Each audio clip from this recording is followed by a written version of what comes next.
them broken. Two, never put them to two. Never never to see what it is to do. Three, it's the morning finger. It's already the Madzimai to sympathy. Four, and it's already mother four. You know gonna go back from a single four. Five, and then I'm gonna go you know gonna go a boy and then I'm gonna 6, and this is good ways. You know gonna go back see a man in Paris.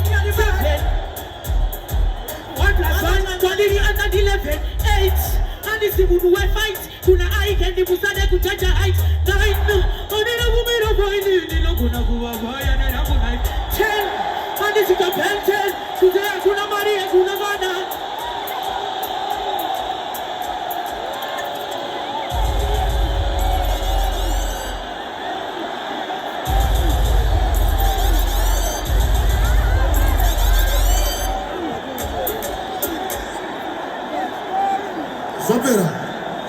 Answer K Queen in the Kanda Mafumo passing. Ladies and gentlemen, Dancehall Queen 2024. Siana naye Madzimai.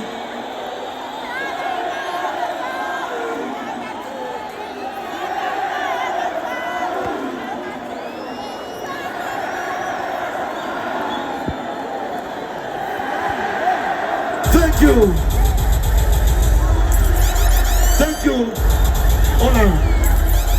I just want to say thank you to our promoter, #1 promoter, Cheapest Promotions. Doku tuku promoter huko.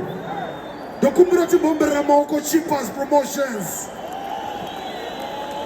Not forgetting our sponsors, Primus Energy, Kombucha, Golden Remington. The boss, they're in the building right now. iCandy.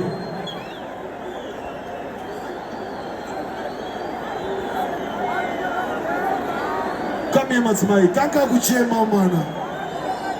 Madzimai. They want on the talent. Dokumbirao kuku record 10 songs starting from Tuesday Mahara.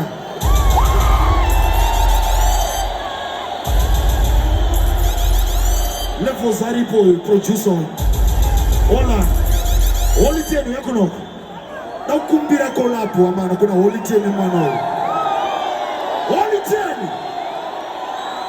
Tipo kolapo ni mwana manje please. Ngota unatenzi.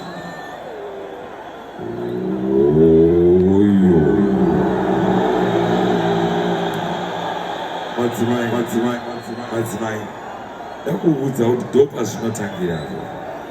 Dopa zvinotangira ava vanhu. Dopa zvinotangira hoyo. You are going to be a star.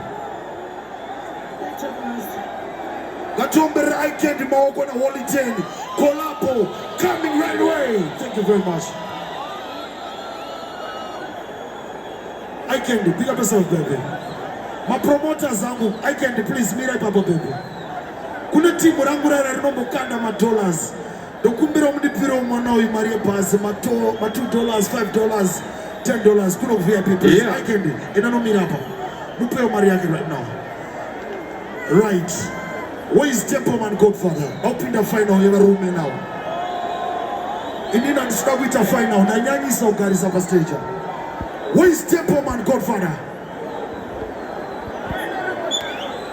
Where is Templeman Godfather? Right. Ethaton Vini. Templeman hapo panava. Ndiyo watu hende la clash final. Tipo mazitela marupinda final. Final yangu ikili. No mercy.